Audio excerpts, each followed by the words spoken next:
Les gens sont très affectés. Ça les a vraiment shakés, là.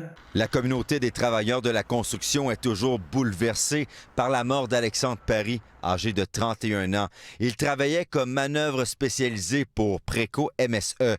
Après l'affaissement de terrain causé par un effondrement de murs de soutènement, il a été enseveli dans la glaise. Quand à un de nos pères, il arrive quelque chose, mais tout le monde est touché, effectivement, là, par ce drame-là. C'est une personne qui est aimée de tous ses amis, de tous ses pairs, une personne qui est compétente. Mercredi matin, la police de Blainville a annoncé avoir lancé une enquête criminelle parce qu'il pourrait avoir eu négligence. C'est vraiment de fermer les portes à savoir, là, justement, là, si c'est l'erreur de quelqu'un qui a fait en sorte là, que l'événement s'est produit. Selon un représentant de la CSN, à 6h30 mardi, le représentant en santé et en sécurité du chantier avait signalé des irrégularités. La structure aurait légèrement bougé. Une simple vérification visuelle aurait été effectuée. À 10h, on constate que des pieds d'une roulotte ne touchaient plus au sol et que le maître d'œuvre avait été averti.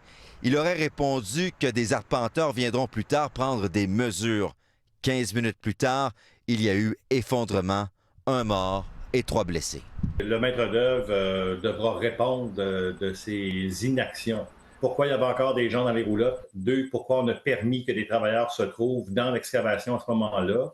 Et 3, je le répète, où étaient les ingénieurs qui devaient attester la solidité du mur berlinois?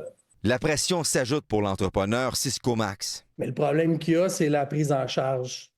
C'est vraiment là, la prise en charge, ça veut dire que l'employeur, quand il y a des situations qui lui sont rapportées, qu'il doit corriger pour éviter de mettre les travailleurs à risque devant un danger. Au lendemain de cette terrible tragédie, la scène est toujours sécurisée. Les enquêteurs de la police de Blainville et de la CNESST sont sur place. Un drone est aussi utilisé pour prendre des images. Le boulevard Michel-Boeck est toujours fermé à la circulation parce que les autorités craignent qu'il soit instable.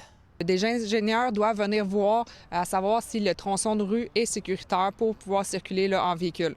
Il y a encore de nombreuses questions sans réponse à Blainville pour expliquer cet effondrement qui a causé la mort d'un travailleur de la construction. Kevin Crank Desmarais, TVA Nouvelles, Blainville.